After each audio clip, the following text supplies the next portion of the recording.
Here's another brilliant conversation. Feel the pressure?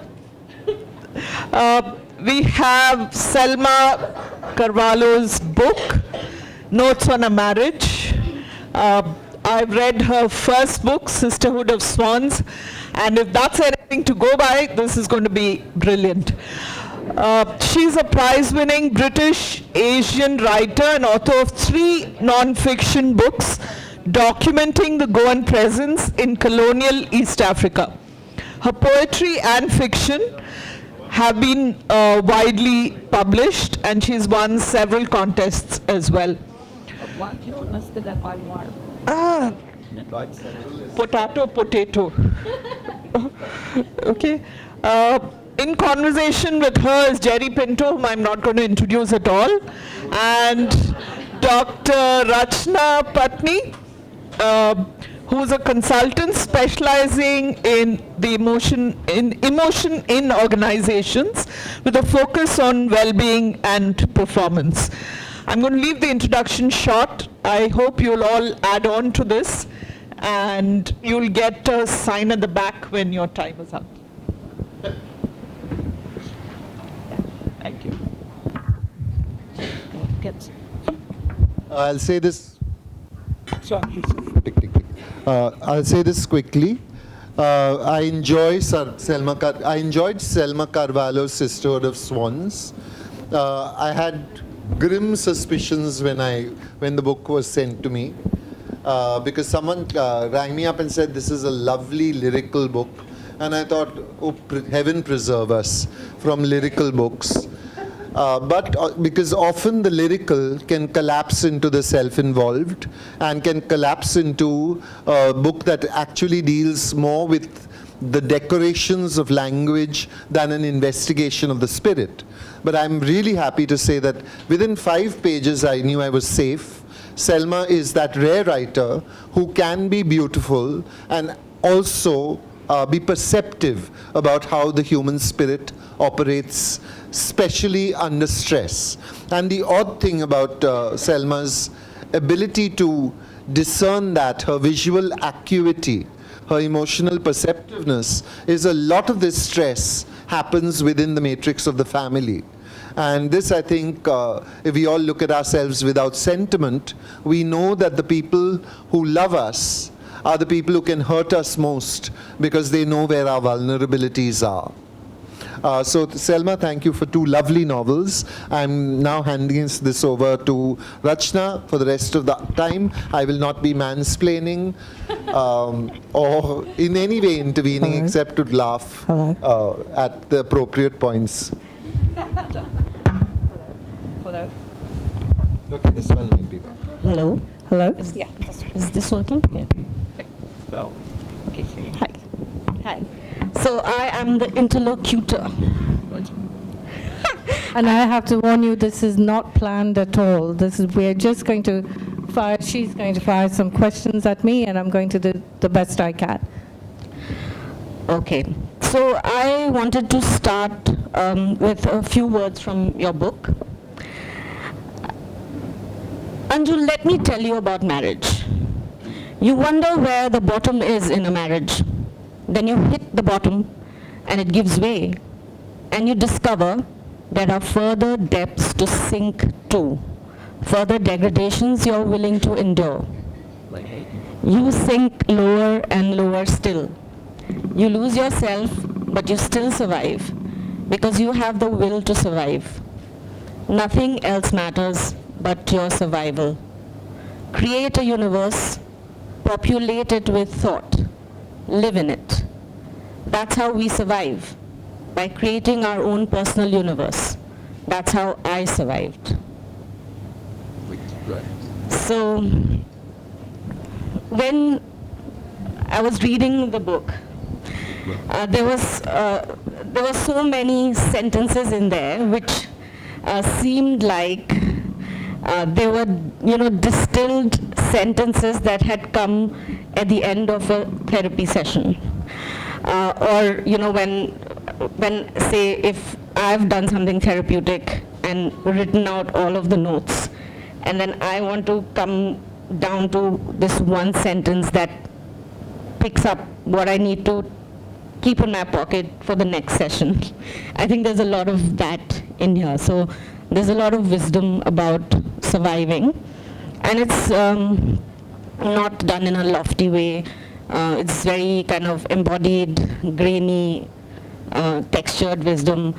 And I was really impressed that despite the dreadful bits that marriage can be, you still manage to, keep it together. So this keeping it together and the various motivations that force us, allow us, enable us to keep it together. So I wanted to start off with asking you, what do you think are the motivations that keep the marriages in this book together? I was last night for some odd reason reading The Sisterhood of Swans. And in that, I think the protagonist is completely the polar opposite of Anju. I think you've read Sisterhood as well, isn't it? And in that, Anju just says, I can't deal with this man, and I'm leaving. And in here, in this, Anna-Marie says, and Anju says, here, there's a kind of a perseverance. And it really struck me that even within me as a writer, a single writer, having written, authored both the books, there's such a dichotomy. And I think that really is what human emotion is. It's very dichotomous, and that's what marriage is. It's a marriage or long-term commitment, whatever you want to call it. It exists on a very, very wide spectrum of emotion. On the one hand, you have, I can't deal with this, and I've got to leave this relationship for my personal well-being. And on the other hand, you have a perseverance. And I think marriage is just one of those very, very, for the sake of brevity, let's call it marriage, but let's include all long-term committed relationships in it. Is one of those very, very complex organisms which defies morality. It's a very amoral institution. It defies legislation. You cannot legislate it with any kind of rules or supervise it in any meaningful manner. So at the one end of the spectrum of society, we have a free-for-all, entirely interpersonal freedoms. On the other end of the spectrum, we have a kind of a police state legislating marriage and all institutions. And on that wide spectrum is where most of us lie. So I think in this book, I just wanted to explore that. How do we persevere? Is it an institution that is in any way relevant to the 21st century? And is it under attack? And what is its relevance? Is perhaps something even if you don't go away with that while reading the book, I've kind of elaborated on this on supplementary think pieces that have appeared elsewhere. So that was the overall theme that I was exploring. So as I was, is this mic? Married people, put up your hands. Come on, bravely, bravely. Married people who believe the institution is relevant, keep your hands up. Oh my God. Okay, thank you. That's a very small minority, I see. Again, I'm battling. Relevant or relevant? Irrelevant. Oh my hand. So I think that's a very, important direction. These days, there is a virtue in a short shelf life of relationships. There's almost a requirement that if you are able to commit to self-love, then you will be able to say no to toxic love. And it's defined very cleanly. I am self, everything else is toxic. And there's this impetus that you can only show self-love by rejecting, and it's often the narcissist, and that's always the other. And there are so many social media feeds which are just about feeding our own narcissism, that we are not narcissists. It's always the other. And I thought that you wouldn't fall for that, and I was so relieved, because I've had it with people kind of talking about personal development and transformation, and like the threshold for that is, I was able to learn to say no. And it's like, okay, have you learned to say no to yourself? And I think that's what's blurring nowadays. And for me, the container of a relationship, whatever name you want to give it, if it's a container that you're not going to leave, like you're going to cook this khichdi, it's not going to leave the pressure cooker, then something will materialize. And if you think of marriage as an alchemical container, there are elemental things that will happen in the relationship. And that's what I got in your stories, because there are a few stories about relationships in there. And what do you think makes people not burst the safety valve and escape? Because it is very often like an alembic pressure cooker. Yeah. I think you've really hit the spot there. Even though we've not discussed this and scripted this, the concept of self-love has become just so widespread in the 21st century. And I don't know if you've read it, because you've taken the words straight out of Louise Perry's book, The Case Against the Sexual Revolution. And Louise Perry makes, she's a feminist, but she's a very different sort of feminist, and she's really come to the conclusion that that committed relationships are in danger at the moment. And this concept that we can focus on ourselves endlessly and that will mean something in the end is just a very flawed concept. But I don't want to kind of sit here and sermonize, because all of these experiences, whether it's love, whether it's marriage, whether it's sex, all of these are personal experiences, and we come at it from our own sense of our own self and our own experiences. But it's very much a truism that the pendulum has shifted to what used to be a holistic way of looking at things, at society, and so, which has now become more centered, self-centered. So a lot of things that we took for granted are disappearing, are collapsing. Neighborhoods, for instance, extended families. I'm not saying that these should exist in exactly the same form, but these are the things that have held society together. And I think we've really arrived at a point where, seriously, we're asking ourselves, is marriage something that we should also save? And none of us has the answer to that. But we can have at this juncture important discussions as to where do we head from here.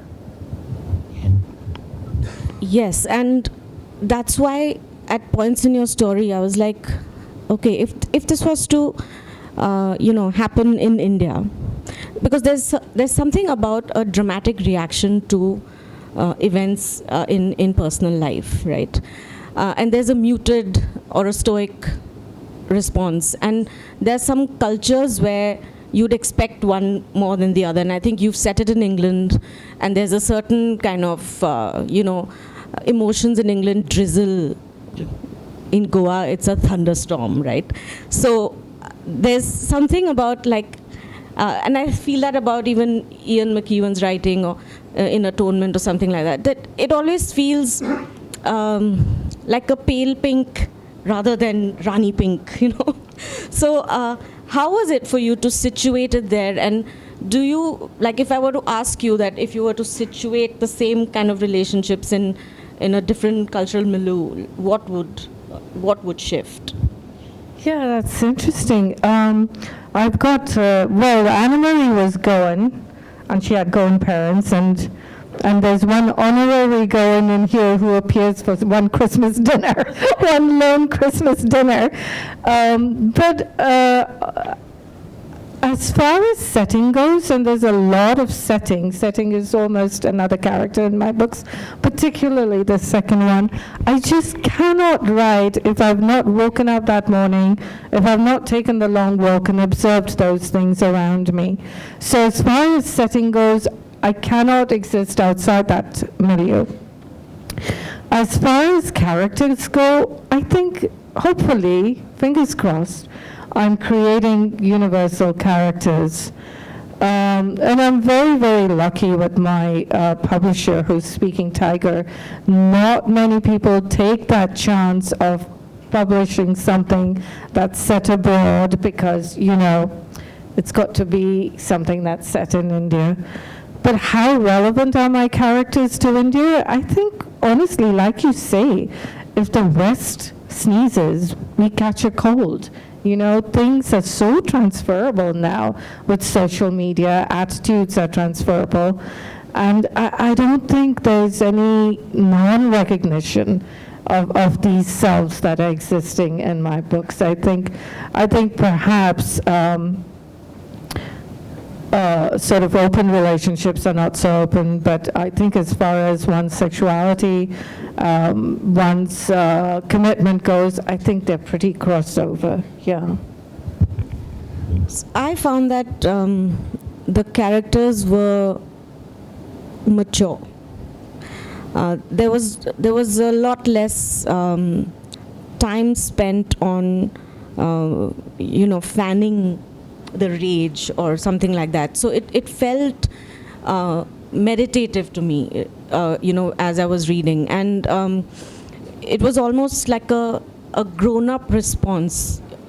And, maybe the setting allows for that. Like, I think, in the snow and the cold, does something change in the way we have emotion flowing through our bodies?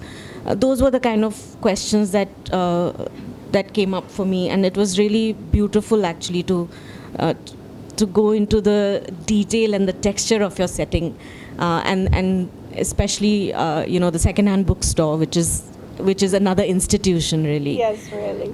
So, are you aware of any real-life romance in a second-hand bookstore? Maybe that's just wishful thinking, that I'm going to go to a second-hand bookstore and meet a Jerry Pinto there or something. Look into his blue eyes, chuck my husband of 24 years, run away. No, but like you said, After all, a pretty boy, right? but you haven't seen my husband, so yeah.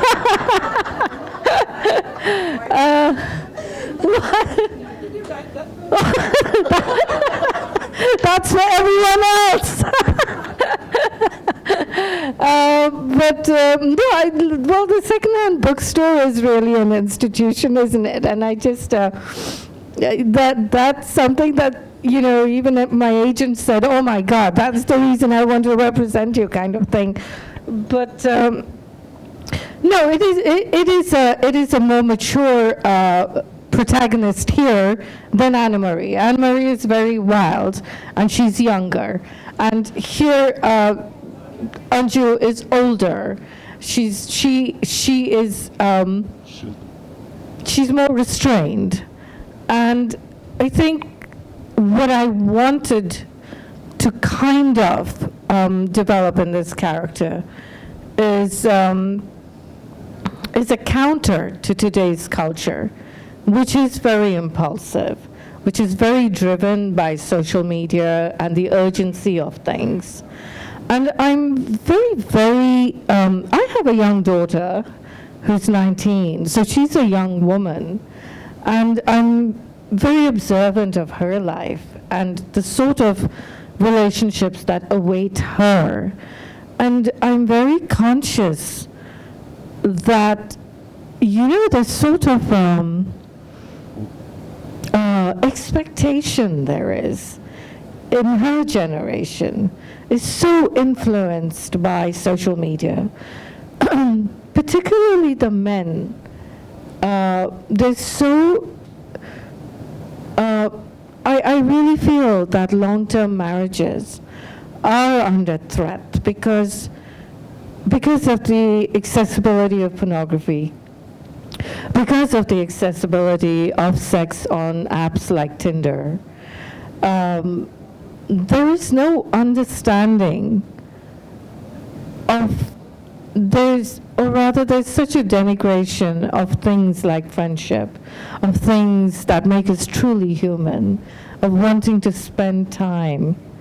So that is something that weighs on me, my daughter's life, my life, and my mother's life. And you'll see very often my writing has this three-generational aspect to it. So my mother got married when she was 25. For her generation, she was fairly old. She got married to a man that she fell in love with. They spent the next 60 years together. They raised 3 kids. And if I look at my daughter's generation now, she can't expect any of that will happen to her with any amount of certainty. What she can expect is that she's going to meet a whole load of men. She's going to have a whole load of casual sex, at the end of which she may or may not come away with a committed relationship. And I then have to wonder, has there really been a sexual revolution for us women? Have we really asserted our agency, or has there been a loss of agency? And I think these are really touchy topics because So little girl in the second row. Yeah. So just be careful about the sex. Second. Just go one way. sorry, do No, there's a minor. oh, thank you. That really made me lose my train. Sorry. Yeah. I was reflecting also on this thing about the mother, the daughter, and so the protagonist's mother and the protagonist's daughter, even though not yet born. Yeah. How much of what we are able to accept and expect in a relationship is about what we have experienced or observed, and if all of the role modeling is taken over by influenced media. What is it that we are left to feed ourselves with in terms of the spirit of a relationship, and where what do you feel are the safeguards against some sort of bleak future? It doesn't have to be the institution of marriage as we know it, but the strength of companionship which provides enough friction for you to polish yourself, right? If that were to disappear, then I think we would all be a lot more in the bumbling idiots category, and we would all think we have evolved. So, when is evolution not the same thing as change?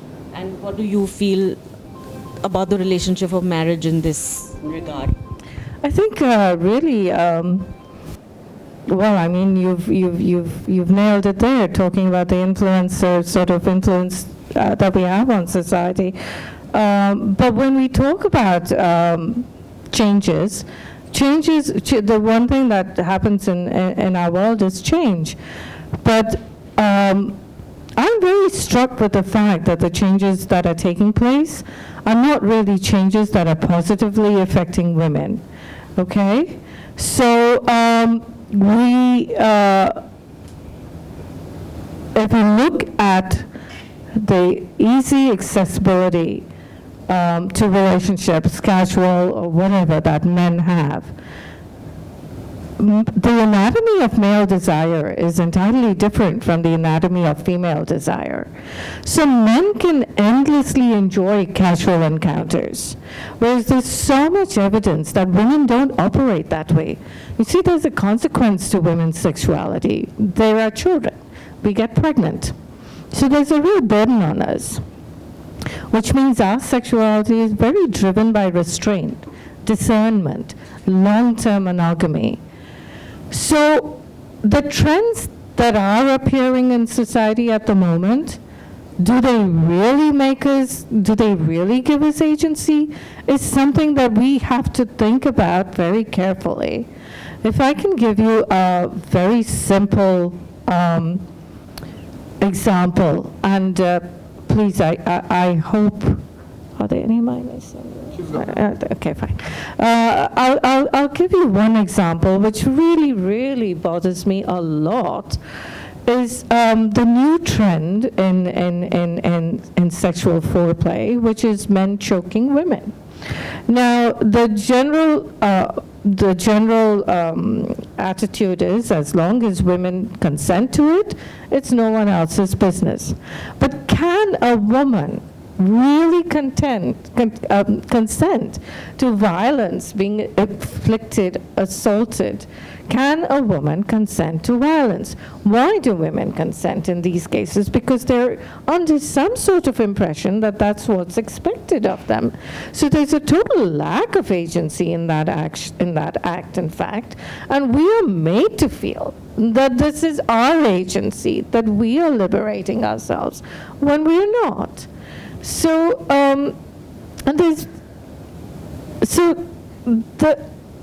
the very obvious trends are a very coarsening of interchange and exchange between men and women. There's a transactional nature now to our relationships. And the idea that one gets married and stays with the same person and discovers a form of friendship feels very old-fashioned. And I'm not saying that perhaps it's not. I'm not saying that perhaps something new and exciting won't mutate. But within that mutation that takes place, it should be something that looks after the mental well-being of women. This is, often when one takes a stand of this kind, then there's a lot of revolt, because there's this whole notion now that Just read a passage. the body and anatomy is destiny is what a lot of people would challenge, and therefore say that the experiences you have as a man or a woman should have nothing to do with your body, but the embodied self continues to persist, and there's a lot there. So with that, I'll leave you to read. We are running out of time, but I wanted to read very briefly a passage from my novel.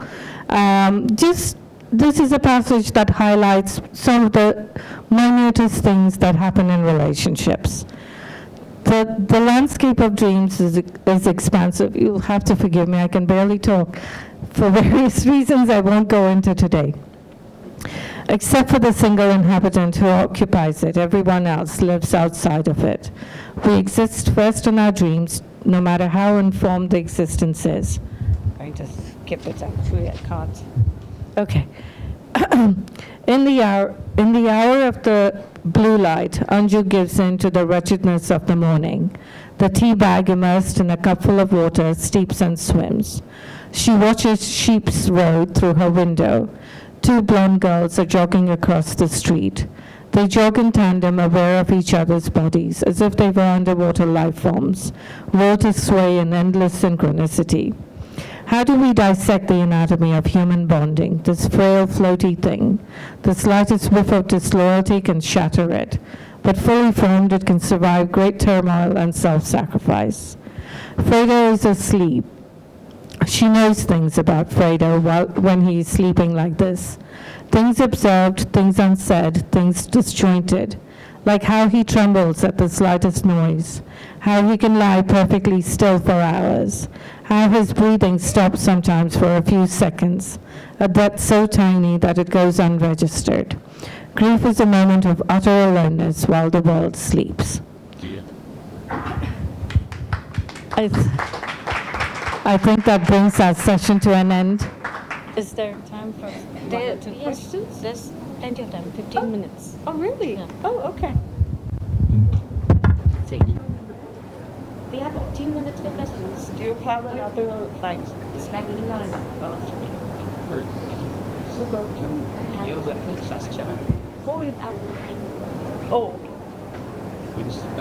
any questions? Questions? Fine. Yeah. Do you want to say anything, Jen? Sure. I was thinking, Selma, one of the questions that I was considering when I was writing the book, I was reading the book, the thought was, for instance, you have moments in which people appear, like the British Asian character who is has an Asian solidarity shirt. And then, what was the crafting of those moments? What was the crafting that took place in those moments, for those moments? Really, if you... You're not talking to me. Oh, okay. Gosh, I have to think about that. I think, I don't know. I really don't know. You've stumped me there. I think I write, honestly, I write entirely from instinct. And it could be a news story that's happened on that particular day, and that'll be woven into my narrative. A lot of the nature that's woven into it is endless walks that I will go on in the morning and encounter nature. So that's very important to me, to have that reflective nature coming into my writing. At one point, the protagonist, Fredo, says, "I've trained you well," to his wife. And and her response is to lean back in her airplane seat. And the comment that the author, the omniscient writer makes is, these were part of the rituals of marriage. So are the rituals of marriage ritual denigration of each other? I only ask, not having been run away with by anyone like Selma in a bookshop. I think yes. I think anyone who's been married for a very long time knows this. There is ritual denigration of each other, and I think there's the third person commentator is like, these are things that she didn't think about too carefully because she's been in a relationship with that person for a long time. These are taken for granted, these ritual denigrations of each other.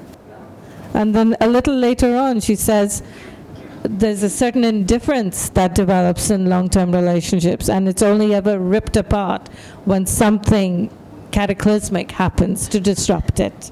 Yeah. Are we done? Somebody else. That's my question. But I thought that was Billy. Okay, I think, yeah. Selma, I wish I had read your book. You can go home and read it now with this insight. Yeah. So I wish I had read it, but anyway. I just wanted to ask you, what is it that has led you to write on this topic? Living where you do, and with the way marriage is considered, that, as you say, it's not permanent, etc., etc. So what is it? Is it something that it's a concern of yours? Is that why you've written? It is? Yeah, I think relationships, I like to observe relationships. And like you said, living where I do, I think it's become very pertinent for us to question where we're going in society, because the evidence is now out. It is so much more difficult for children who grow up in non-families than children who grow up in families, whether they're blended families, adopted families, whatever. When you have a two-parent, the outcome is so much more beneficial. They're less prone to violence, they're less prone to mental health issues. And so there's really an effort and an understanding that we've let things slide. We haven't supported the family as much as we should. Yeah. Yeah, so what I was thinking is that you can't really have a blanket theory on marriage. No, not at all. No, not because at all. Yeah. our marriages here are stoic marriages. I don't know if I can say because I to a think great extent, Yeah. the generation which is a little older, Yeah. we are stoic. Good or bad, we are there. yeah. So now things may change, Yeah. but but they will change differently. Yeah. And the third thing that I was thinking about, There's a question. Has your daughter read? Has your daughter read the book? Have you read parts of it to her? Oh my Vice God, my versa? daughter and my husband never read anything I write, which is why I sneak in all these things. So maybe they'll read it now. No, No? no, they won't. No, no, not at all. This is one thing you can rely on Indian families. They will not read your books. Friends, they will expect you to give them the book, yeah. But they won't read it after that. Exactly. But this is a wonderful opportunity for me to say that Selma's book is available on sale outside, and we fully expect you to buy it and to read it and to tell her what you think of it later. Email me. and another thing that you have just said, do you think that women are really liberated? Because you just mentioned this choking bit and whatever. Yeah. So all this fight, think we're always all this marching towards our struggle about liberation. liberation, emancipation, does it really exist? That's Not at all. I just want to tell us. okay. Okay, it's everything is a work in progress, so we'll see. I mean, things change. Right. Things change, but some things don't. We're going to come back to this room. Thank you so in much, 5 minutes. everyone. Thank you, Selma. Thank you, Jerry. And thank you, Rachana.